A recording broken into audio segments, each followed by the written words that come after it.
In the unassuming borough of Enfield, North London, within the walls of a seemingly ordinary council house, a domestic nightmare unfolded that would capture the attention of a nation and baffle even the most hardened skeptics. It began subtly, an unsettling whisper in the quiet, a misplaced object, then escalated into a terrifying siege of paranormal activity that defied explanation. For over a year, the Hodgson family endured a relentless barrage of unseen forces, culminating in one of the most chilling and well-documented poltergeist cases in history. Tonight, we peel back the layers of the Enfield Poltergeist, a story of fear, skepticism, and undeniable terror. This is the truth behind London's most famous haunting, and it begins just beyond midnight. The year was 1977. Peggy Hodgson, a single mother, lived at 284 Green Street with her 4 children: Margaret, 13, Janet, 11, Johnny, 10, and Billy, 7. Their lives were unremarkable until late August, when strange occurrences began. It started with inexplicable knocking sounds emanating from the walls, thumps that seemed to move from room to room. Initially dismissed as pipes or a neighbor, the sounds grew more frequent and aggressive, quickly escalating beyond any rational explanation. The turning point came on August 1st. Peggy put her children to bed, only to hear frightened screams. Janet and Pete, Johnny's nickname, but the script mentions Johnny earlier, so let's stick to consistent character names for clarity, so we will use Johnny, claimed their beds were shaking. Peggy, thinking it was a prank, admonished them. But then, a heavy chest of drawers in the room began to slide across the floor on its own, blocking the doorway. This was no prank. Terrified, Peggy fled with her children to a neighbor's house, dialing the police. Police Constable Carolyn Heaps was among the first officers to respond. Upon arrival, she heard the distinct knocks on the walls herself. She famously reported seeing a chair lift off the ground and move several inches before landing, while her supervisor, Sergeant Frederick Shaw, later claimed he saw nothing definitive. PC Heaps's testimony remains a powerful early validation from an impartial observer, a testament to the fact that something truly unusual was happening within 284 Green Street. As the activity intensified, renowned paranormal investigators Maurice Grosse and Lyon Playfair from the Society for Psychical Research, SPR, became involved. Their meticulous documentation transformed the Enfield case into a landmark study. They recorded hundreds of hours of audio, took countless photographs, and spent extended periods observing the family, enduring the very phenomena the Hodgsons reported. Their skepticism was slowly eroded by the sheer weight of undeniable events. The poltergeist, seemingly drawn to Janet, intensified its focus on the 11-year-old. Objects flew across rooms, toys became projectiles, furniture levitated and crashed. Lego bricks would rain down from nowhere. Curtains would contort, and cold breezes would sweep through the house on warm days.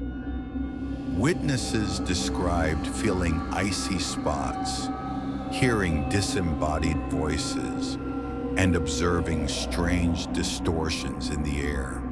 Perhaps the most terrifying manifestation was the voice. A deep, guttural, distinctly male voice began speaking through Janet, even when her mouth was visibly closed. It claimed to be the spirit of Bill Wilkins, a man who had died in the house in the 1960s, allegedly in the very armchair in the living room. This voice often spoke with aggression, using profanity and openly taunting the investigators. It was famously captured on tape, a chilling piece of evidence that defies simple ventriloquism. The haunting reached its climax with more violent physical interactions. Janet and other family members were reportedly thrown from their beds, dragged across the floor, and even subjected to scratching and biting. Photographs captured Janet levitating, seemingly tossed into the air by an unseen force. These shocking images and audio recordings brought a new level of credibility, even as skeptics clung to their theories of an elaborate hoax orchestrated by the children. Skeptics argued that the children, especially Janet, were master pranksters. They pointed to instances where Janet was caught bending spoons or bouncing objects. Psychologists suggested a classic case of adolescent rebellion manifesting as poltergeist activity, perhaps unconsciously. They proposed that the children, enjoying the attention, fabricated events to perpetuate the excitement. However, the sheer duration and intensity of the phenomena, often occurring under direct observation, made a simple hoax difficult to accept for many. Renowned conjurer and skeptic James Randi visited the house and offered his own theories, attributing much to trickery. Yet even Randi admitted he could not explain every aspect of the case. The question persisted: if it was a hoax, how could children, under constant scrutiny, maintain such an elaborate charade for over a year, producing phenomena that bewildered experienced investigators and even police officers? The sheer physical impossibility of some events remained a stumbling block for purely rational explanations. Many paranormal experts believe the Enfield case provides strong evidence for the existence of poltergeists, not necessarily traditional ghosts, but psychological manifestations, often centered around an adolescent, especially during times of stress. These noisy ghosts are thought to be psychokinetic energy unconsciously projected by the individual, creating physical effects. The stress of Peggy Hodgson being a single mother, coupled with Janet's approaching adolescence, fit this profile. Whether a complex psychological manifestation or a genuine demonic haunting, the Enfield Poltergeist ultimately subsided as abruptly as it began, roughly 13 months after the initial knocks. The family eventually moved out, forever scarred by their experience. Maurice Grosse remained convinced of its authenticity until his death, and Lyon Playfair later published a definitive book on the case, cementing its place in paranormal lore.